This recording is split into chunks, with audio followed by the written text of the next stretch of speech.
No, I don't need your love. No, no.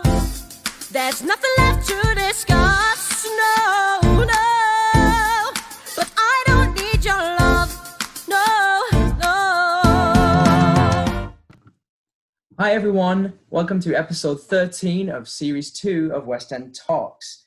Today I'm going to be joined by the lovely Vidya Makan from the Australian cast of Sixth Musical. Here she is. Hey, How are you? thanks so much for having me. I'm really well, thanks. I've had a really great day. Eaten a fair too many chocolates today, but I'm not mad about it. Oh, we're never mad for chocolate. It's essential really, isn't it? Agreed. Yeah. All right, so we'll start with a start of a two, which is the two questions we ask everyone in our West End Talks. So your first question is, what got you into performing? I have been a theatre geek my whole life. I think it was the school musicals that got me into performing, really. I always played instruments as a kid, and I was actually a soccer player growing up as well. But it was when I was like 14, My Fair Lady, my school did My Fair Lady, so I was a chorus girl, flower girl in like the background, and that was my first time performing in a musical. Wow. So what was your first ever performance then? Was that professional performance or whatever you want to take? Oh, so that was like at school. My first professional performance was in a show in Hairspray. We did a big arena spectacular and I played Little Inez. Oh. Yeah. Love Hairspray. Hairspray is definitely one of my favourites, I think. Me too. It's a great musical. Right, well, now we're moving on to the fans' questions. We hold no responsibility for these ones. There's some pretty good ones in here, actually. I'm quite interested to see how you answer them. Yeah, the fans are awesome. They are. They're going to love that. The first question has a bit of a story behind it. Trevor has asked you two questions. First one, he says, Dame Nellie Melba was a famous Australian opera singer who had a dessert named after her. If you had a dessert named after you, which ingredient would it have? That's really hard. Mm-hmm. I've just eaten chocolate, so maybe I would say like a dark chocolate licorice kind of situation. Ooh. But I also love pavlova. Well, I wonder if some. Yeah, let's make it happen. I would love that. What would you call it? Oh, the Vidya? Why not? The Vidya. Makan, my last name, means food in Malaysian. So I mean, maybe there's something that could happen there. That'll be interesting. We could figure something out. And his second question was, if you forget your lines on stage, what do you do? Hope for the best. This happened in one of the 6 shows in Sydney, and the girls, if you ever talk to any of my cast members, luckily Ella was on stage. She was our swing. She was covering for Chloe. And not to point fingers, but Carla said like it was in Hollabine, and she said she just mixed up some of the words. It was fine, actually, like that happens all the time. Yeah. But my brain, I was not like in it, and my brain just stopped and it was completely silent for what felt like 10 hours, and we were all just silent. Nobody knew. I knew it was my line and I had no idea what it was. And thank God Ella, who is the swing, so she knows everybody's plot, saved the day. So what do you do? Just breathe and hope for the best. But just rely on the swings. I think it happens. It happens, that's live theatre. Yeah, it is. That's the best part about live theatre, Makes every show Totally. I think in a usual scene, like if you're like in a scene with other characters where it's not like 6, where it's like a concert thing, you can rely on your other actors, and if you just saying you can you want to look at each other, you're like, oh. yeah, you can at least make a scene. But with this, that was something else. Anyway. Yeah. Emily has asked, have you been in any of the shows that aren't 6? Obviously you named Hairspray. Yeah, so before the show that I'd done before 6 was Sunday in the Park with George, which is a Stephen Sondheim musical, and I had the honour of playing Dot and Marie. So that was pretty amazing, getting to sing songs like Move On and We Do Not Belong Together, and the title piece as well. So that was like another real career highlight for me. But I also did like the Australian tour of American Idiot, which was a lot of fun. A lot of headbanging, had a lot of neck tension on that tour, and a bunch of other stuff as well. Well, that's amazing. I didn't know you were in American Idiot. That's so cool. All right, Thanks. over the page. Lucy's asked you a couple of questions. I think Lucy's quite a big Six fan here. We've got, what is your favourite line from Six? God, I can't even remember. No, I don't need your love. All I need is 6. Oh, well, I just continued the show on there. That's literally everyone. Yeah, that's probably one of the best lines in the show, isn't it? It just brings everyone together at the end. Totally. Yeah. And she's also asked, what is it like to be part of such an empowering show for women? Oh my goodness, it is heaven. I don't have words to explain. It's a family, it's a sisterhood, it's support, it's love, it's challenging, it's truthful, it's all of those things. I feel very, very lucky. It's not just getting to do that incredible show and that amazing piece of theatre, but it really is the love that we have backstage that is really special. I love that. Every single Six cast are like sisters, aren't they? Everyone, it's just the way it is. And question here again from Lucy is, in your opinion, who is the funniest queen in your cast and why? Everybody is funny in the Australian cast. Every single 9 of us is hilarious. I must say you all. I think it's too hard to pick one. I guess right now, everyone's funny. Like Chloe's dry humor is just hilarious. Carla is crazy. That girl, maybe I'd say Carla, but then Kiana is just so loud. Lauren and Kiana are both loud together. Courtney's also like so witty. Shannon, like Karis, everyone. Right now, I would probably say Carla for the mood that I'm in right now, but I have to say we are a funny group of gals. Amazing. I bet that is a right laugh backstage. Rory asked, did you only audition for Par or did you audition for any other queens as well? They actually were seeing me for Aragon and Par, but I feel like I was always a Par going into it. It just had that connection and that chemistry with the character. But yeah, no, I was singing No Way up until the last callback as well. I bet a lot of people would love to hear that. Shayna has asked, hope I got that right, how do you deal with hate in such a critical field? You just have to remember that, like, it's not about judgment. Because at the end of the day, everybody's going to have their opinions. I've read some awful things about me online. It's just like the game, you know. But I think everybody, like, in this kind of industry has. And when you remember what you do because you love it, and that art is opinion. There's no right art or wrong art. It's all perspective and objective. But I love what I do, and I'm really proud of what I do. So, yeah, when I just stick to that, then all of the negative stuff kind of floats away. As long as you're having fun and enjoying yourself, that's totally. And believe in yourself as well. Like, yeah. That's a really good answer. Lynn asks, is Six as popular in Australia as it is here in the UK?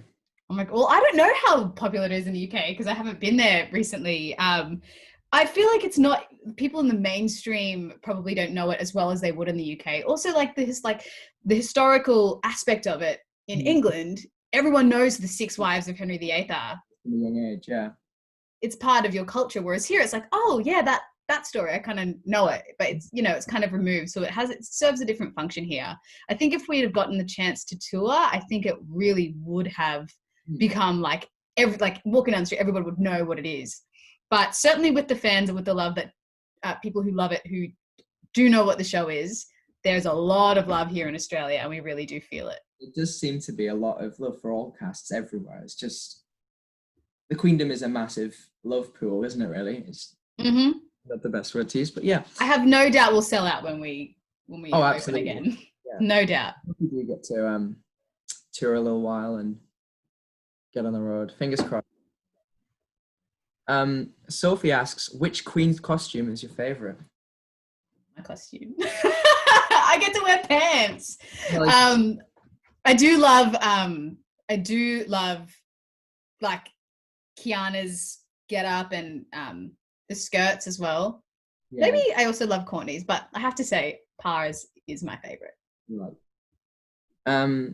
Bethany wants to know, how did you feel when you first performed Six to an audience? Oh my God. Magical, incredible, electric. It was like a dream. My dreams all coming true in a moment. It was pretty cool.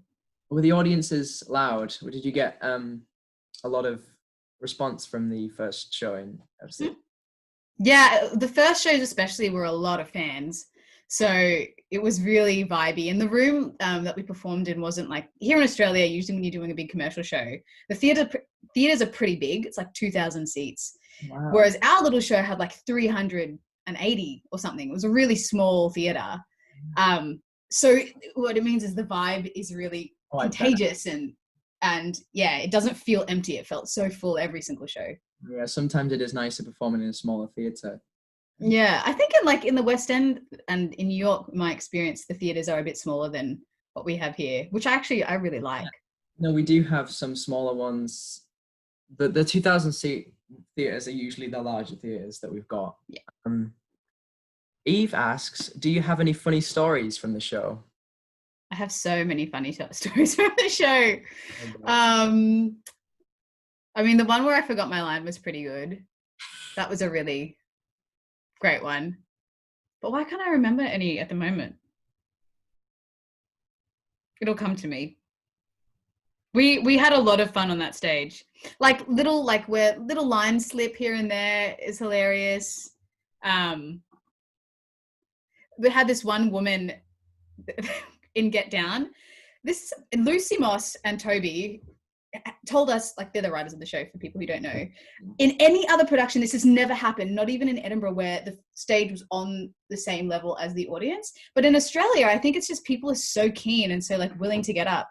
In Get Down, when she's like, get up and dance with me, there was this one show where this woman who was 60 plus decided to heave herself onto the stage with us.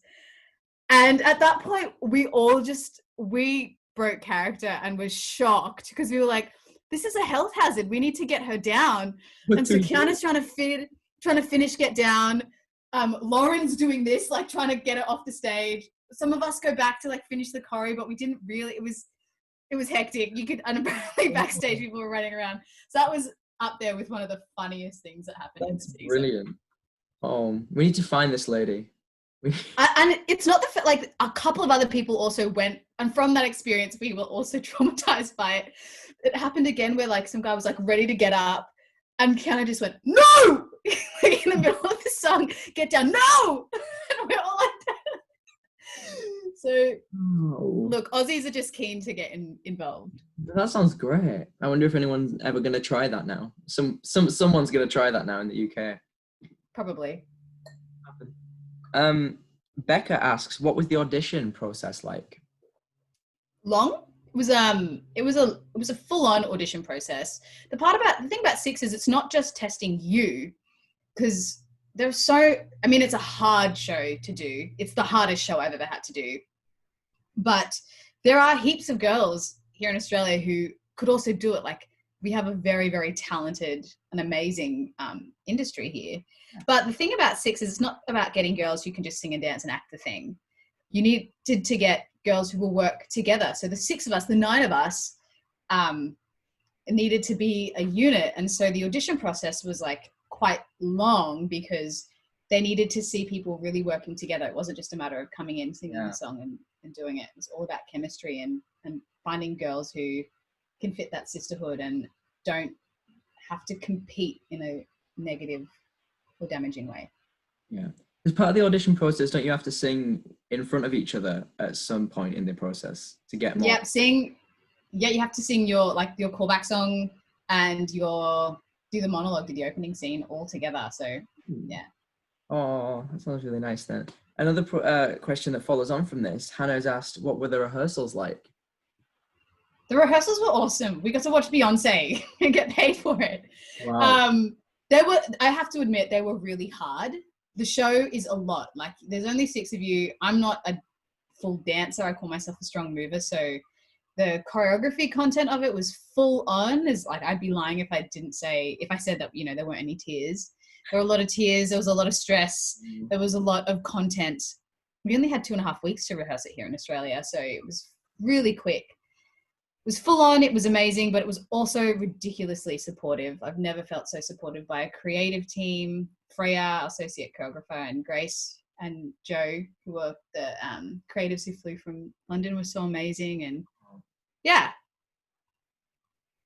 it just looks so much fun. Now I think you covered this one, but we'll ask it just in case. Olivia's asked, have there been any mishaps during the show? And if so, what were they? Is there any other ones that you have hidden? There are other ones. I mean, there's always like problems with the roughs when they like fall off and then you're trying to do Holbein by like holding it. But that's theatre, you know. The ones I've said are definitely my favourite memories of mishaps from the show. Oh, that's brilliant. Just imagine hopping around the stage with a rough stuck on Yeah. Lily asks, what was your reaction when you found out you got 6? My agent called me and he did this thing where he plays the song from the show. So usually when he calls and you're like, hey, we have a chat. But he was playing All You Want to Do. Oh. And I was like, hello? And he's like, you booked the... And in my head, I'm like, I booked Howard? What? I didn't even audition for that. Oh, no. And he was like, no, you booked Pa. And I just cried. I just sobbed. Mate. I sobbed for hours and hours. It was like my dreams all coming true in a moment. It was pretty amazing. Oh God. Did a moment of fear strike you when you heard All You Want to Do there? More fusion, but I also like I'd been waiting for that call too. So yeah. It was pretty amazing. Oh, I love that.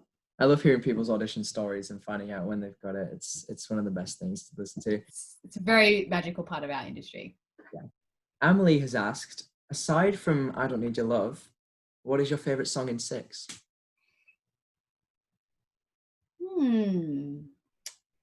I reckon Don't Lose Your Head. I think it's so witty and funny. It is. Yeah. I think my favourite must be House of Holbein, just because. It's a party. Yeah. Who doesn't want to party? Emily asks, if you could play any other queen, who would it be? Ooh. If I could play any other queen. Maybe Aragon. Oh, yeah. But I also do love a ballad. Yeah. No, let's go with Aragon. That would be fun. With Aragon. I mean, you nearly Aragon at one point, so it's all good. Who knows? Aragon over in the UK. Tilly asks, what is your favourite memory from the show? It's too hard to pick. Okay, this one really magical moment was on our last day of shows. And I finished my song and the audience were like clapping and I was like, you get a moment to bask in it. And usually when the audience are really into it, you know, often they gloss over the messages of what sits under this really fun show. But they were clapping and I'd finished my song. And then after I Don't Need Your Love, there's a moment we all walk forward to continue with the show. And the audience just wouldn't stop clapping. They were just cheering. And there was this, you know, it's like, we all knew in that moment that it wasn't just about me and it was beyond Pa's song at that point anyway. It wasn't about us doing the show. It was like this mixture of, they were applauding these 6 real women from history whose voices had just been reclaimed. They were applauding women and feminism and us as actors and us as characters. It was like we all knew that in that moment and they would not stop applauding. And I remember looking at like the girls and feeling that was pretty damn special. And I will never ever forget that, what that feeling was like. Wow, that must have been amazing. Maya has asked, did you do any research on Catherine Parr to help you find how you were going to play her? Yeah, heaps of research actually. I'm a bit of a history nerd as well, so I really had fun with it. We watched a documentary that Lucy and Toby had supplied us, and it was actually one of the ones, the Lucy Worsley documentary that they watched to help them write the show, as well as a book. Oh God, I actually can't remember what the book is. It's so bad. so yeah, I did a lot of research to learn about her and who she was, and who she was in history in the way that she'd been painted. Yeah. But the show, when we're on stage, it's about that woman and about like who she was, but so much of the character is actually yourself as well. So in Six, you have to ride this wave between like knowing all of the things and knowing who this person and what you're portraying, but through like yourself, you're actually playing a hyper version of yourself as that character. So it's this funny balancing act that was really hard at the beginning to try and figure out, but we got there in the end. And yeah.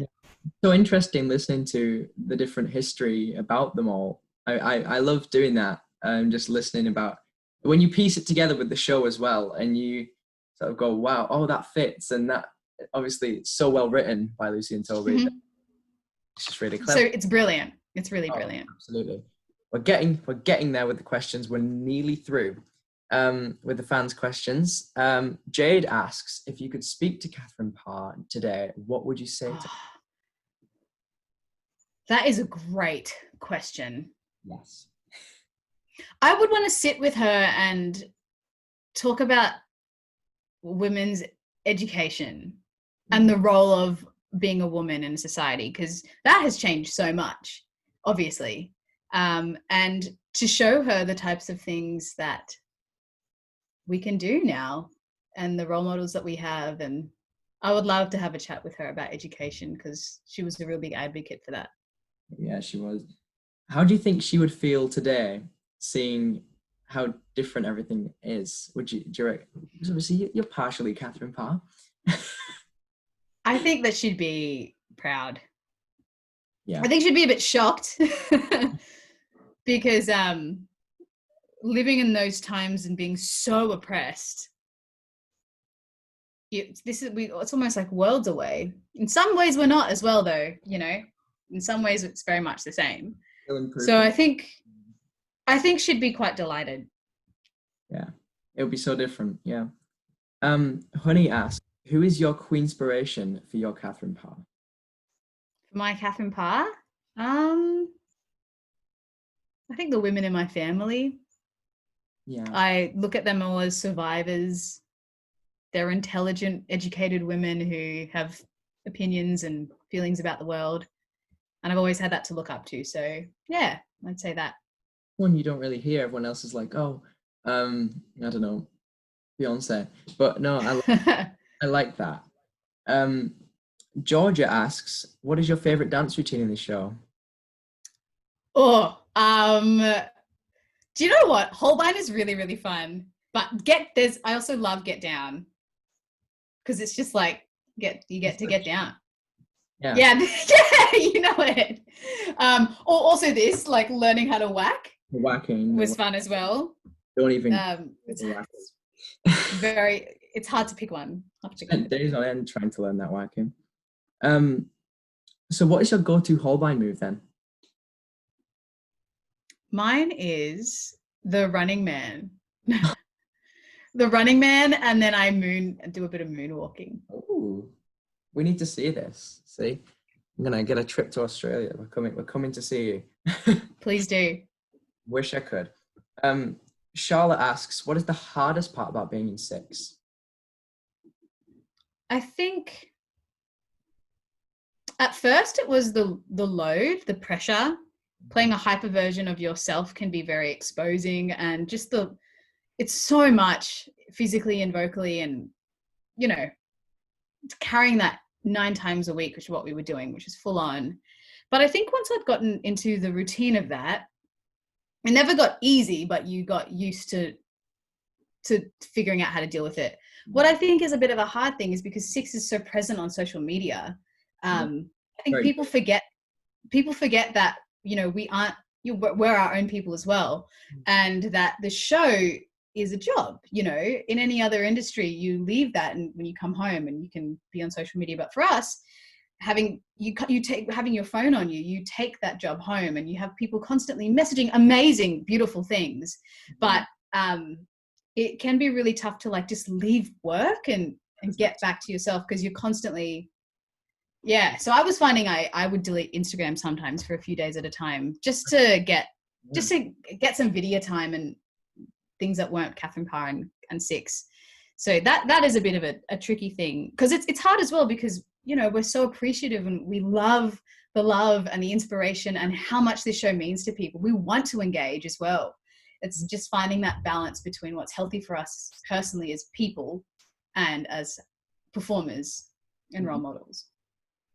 It must be difficult. If other queens, I don't know if you struggle with this as well, but have said, like, people thinking they know you really well. I mean, they do know it's part of you, but they might not know you as well as everyone thinks they do, but everyone sort of thinks you're all best pals, sort of thing. I do have to, yes, yeah, because you put parts of you, not like, no one puts their entire personality onto their social media, because there are some things that are private. So yeah, it is this strange thing when people come up to you as if like they know you, and they do in a way, like you said, but there is this balancing act of it. Yeah, it's like I know you partially, but I'm getting to know you more through this little chat. Totally. And this is the final question from the fans. Grace asks, what is it like being part of the queendom? A lovely question. Oh, it's inspiring and amazing. I think inspiring is the word that is coming to my mind. Having a community of queens who all love each other and are there for the same reason and like share the same passions is something that's so powerful. And I think it's especially in this time where we haven't been performing, like the show in some ways doesn't exist at the moment. And yet this community is still as strong as ever. It gives you hope to hold on to, and that's really important. So I'm very thankful and very grateful that I can get to be a part of this amazing community. I bet. First entering the queendom was the first thing that went out for you, apart from the announcements, was the XYs you guys did, wasn't it? Yeah, so that was our cast announcement. That's how they announced us to the world. And that was crazy, like looking at your Instagram and just like, I've never seen something like that where it's just like boom, boom, boom, boom, boom, boom, boom, boom. I think I had about like 2,000 people in one day. Oh God. It was full on. Yeah. That's a lot. You know, I remember it just went crazy when you guys were announced. And then everyone was going, no, they skipped the solos, because obviously we didn't want too much. But how cool was that video? I think it's like the coolest way of making a cast announcement. They should do that with every cast. I think they should. Agreed. They should also make studio cast recordings with everyone, because I just think we need to immortalize you all. All right, before I'm down for that. we head to the not so quick fire round, I've brought some photos to show you. Are you ready for this? Yeah. All right. This is your life, but it's your sixth life. Here is. Oh, cool. Sink down a little. There you are. I love this photo. It's really. I love that photo too. Nice. Look at how beautiful we all look. I know. My sisters. Look at them. Look at you all. And there's this one. You're down here. I am. I'll cover anyone up. Yeah, there you all are. You know, your queendom glory. And your final one, it's you. Yeah, I miss it. I just look, there's some brilliant photos of your cast. I just spent my time. There are. You've got some really nice shots. From both the fans and from James, our official photographer. Yeah, there's some really nice. So was that like on photography day? Do they just sort of get you to go with the show and then they just take pictures? Yeah, so we do, like our last dress run, usually there's a photographer in who just snaps the show. And then, yeah, we do other press stuff where we do bits and bobs. Well, now it's time for the not so quick fire round. Are you ready? All right. Yep. So there is 5 questions and a little activity sort of thing. Don't worry, it's not extreme. Right, so the first question is, what is your dream role? I don't think I have a dream role anymore. I just feel like my whole way of thinking about the industry has changed a bit. I think it's more like dream shows or dream communities or dream jobs. In some ways, I feel like my dream role hasn't been written or yet, because Good I've got answer. such a passion for new musical theatre and new shows. I want to do something that's like revolutionary and new. So I don't know what that is yet. Well, someone out there is writing it. I'm sure a lot of people are stuck at home writing musicals now, so maybe there will be one on its way. Yeah. The next question is your dream gender reversed role. If you could play a male role, who would it be? Oh, Simba in The Lion King, maybe? Yes. Or Aaron Burr. Have you watched it on Disney Plus yet? Of course. And cried my eyes out. I've watched it twice. I was going to say I've watched it about 3 times now. Question number 3 is your favorite musical theatre song. Ooh. Yeah, it's a difficult. That's really, really hard. I don't know if I could choose one. If I had to say what my favorite one would be right now in this point in time, maybe something from The Lion King. Lion King was my favorite show growing up. So, Lion King. It was my first show that I ever saw. oh, beautiful. Yeah. Yeah, maybe something from The Lion King, like Endless Night or Shadowland. Love that. The next question is your top 5 shows. That's a difficult one as well. Top 5. Okay. Sunday in the Park with George, just because I got to be in that, and it's just genius writing. Hamilton, Lion King.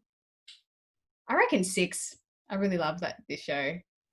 And last show, top 5. Blah, blah, blah, blah, blah. What other shows do I love? I don't know. There's an amazing Australian musical that I saw called Barbara and the Camp Dogs. Yeah, which is incredible theatre. I reckon the best thing I've seen in Australia. Wow. It's a shame we don't get bring that to the UK, and then we can see that, and we'll give you something. We'll just swap. We'll give you some shows. Love that. We'll take some shows. And a question we've just started adding in: if you were to go into lockdown with one queen, not cast members, but the queens themselves, not obviously the 6 versions of the queens, not the historical queens, who would you choose to go into lockdown with? Oh my God, Berlin. Be the best time. We'd party the whole time. Absolutely. For sure. Or Cleves. I was going to say I would probably go with Cleves. We can get down. Yeah, quite like that. So you've made it through. There is only a few little things we need to talk about. Firstly, have you heard of the Ice Bucket Challenge? Yes. You don't have to do it. Don't worry about that. We just say that because you used to do the Ice Bucket Challenge, then you would nominate somebody. So now you've done a West End Talk with us, and now you get to nominate someone else to go through the pain. You can nominate as many as you want, minimum of 1, obviously. Otherwise, there's no point in doing anything. But who would you like to nominate to come in and do a chat with us? I